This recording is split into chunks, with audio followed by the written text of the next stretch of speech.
Welcome back. Today we are going to be going over a situation that I recently encountered. If you watched the last video that I talked about, my AC went out over a year ago and I have not replaced it. I'm replacing it this week, but there's certain things that had to happen in order for me to replace it. I'm not just going to go out and finance something or throw money on it. But today we're going to be talking about that. Let's get right into it.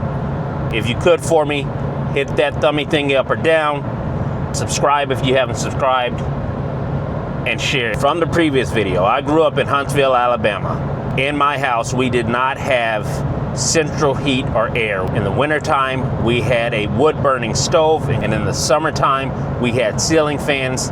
It was not the situation where we were able to get a window air conditioner, and it was used until the summer before we moved to Columbus, Ohio.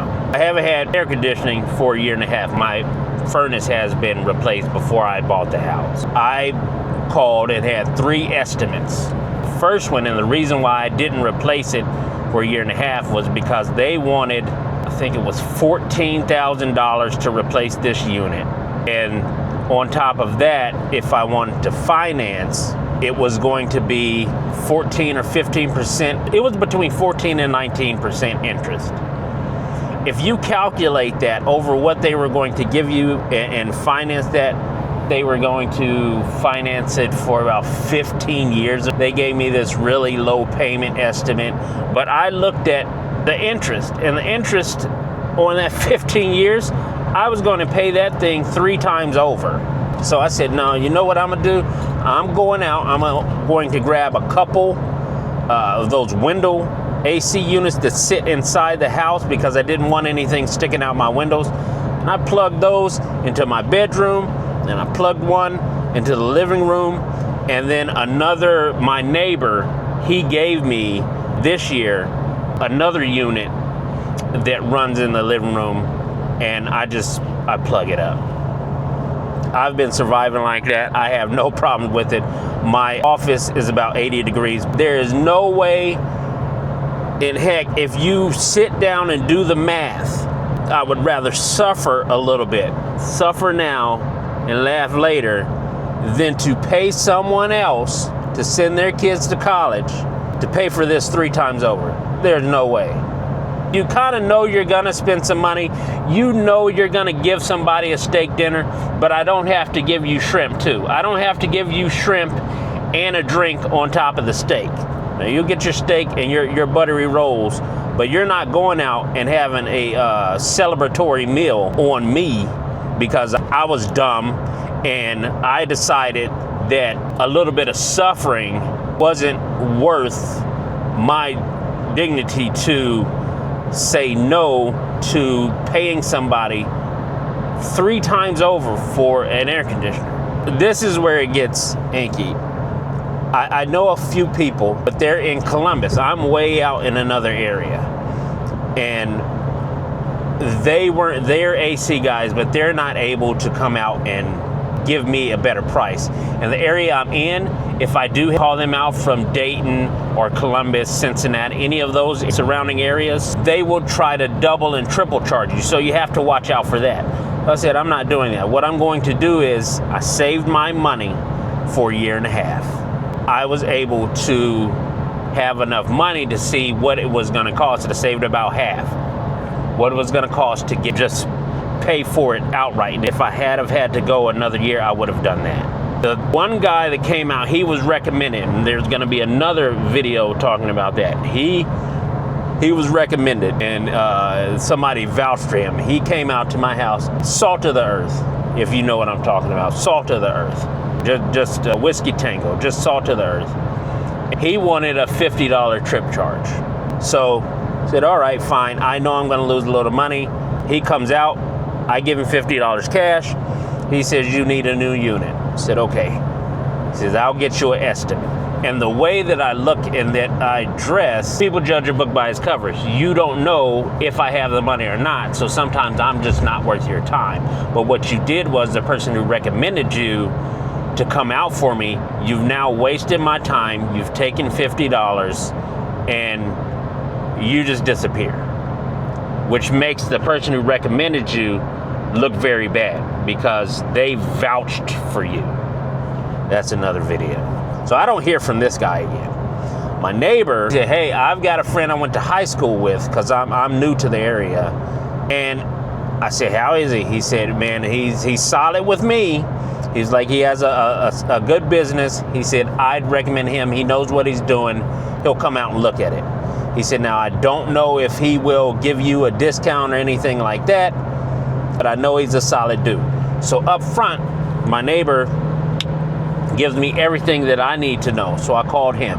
At first, he didn't call back, but he's a small business. He comes out, he gives me the estimate. I didn't know if the estimate was high or not. So I sat on the estimate for a day or two, read over everything, and it said it had financing available. I called him back, I texted the other person, I texted both of them. I only heard back from my neighbor's guy. He said, yeah, whenever you're ready, have a good weekend. Whenever you're ready, just let me know.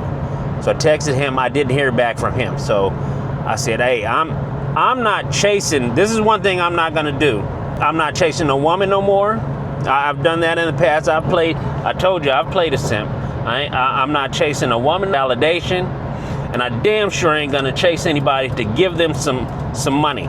So I didn't hear from him. I called my friend that I used to work with at the auto parts store. He's now an AC guy, but he does commercial.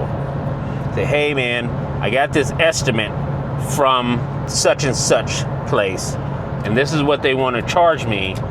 Do you come out to this area?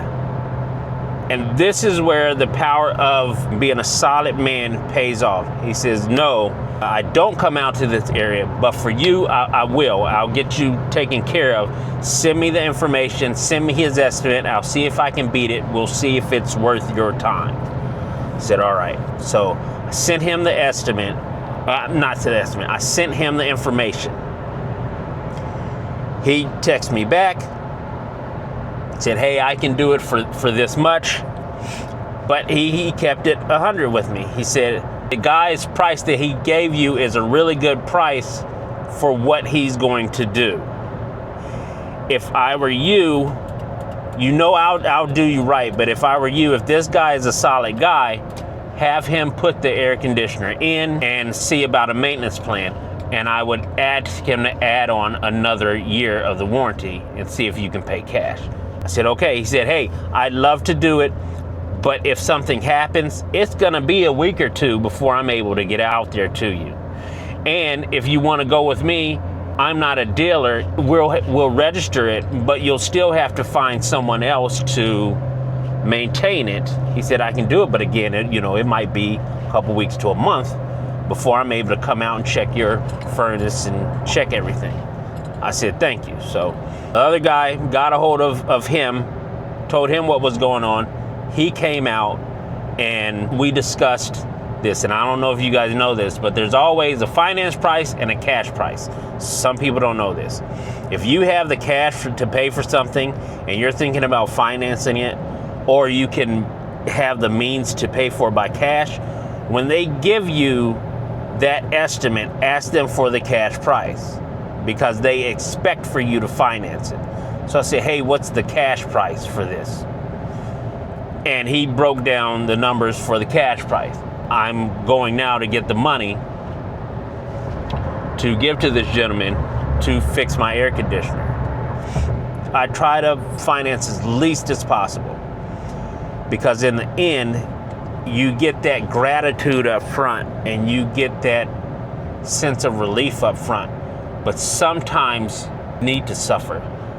I don't think that we're doing that enough, and we've become really soft and comfortable in this American status, in our societal status, what we're told we're supposed to be. We get comfortable with that. The takeaway for this, for my grandson, for anybody that this will help, be a solid dude. For one, you don't know who will be your boss or who can help you years from now. So be a solid dude. Number two, sometimes it pays to suffer. Sometimes a little uncomfort will save you not only time and money, but dignity as well. Because everybody's looking at you, whether you like it or not. Those are the two things that I would take away from this. If you made it to the end, great. I appreciate everyone who's watching. And this is my second year on YouTube. I just got the anniversary thing about a week ago. It's my second year on YouTube. I'm looking forward to good things in the future. So with those two things, I hope you have a great day wherever you are. I hope you got something out of this. And until next time, and you know there will be a next time, I'm out.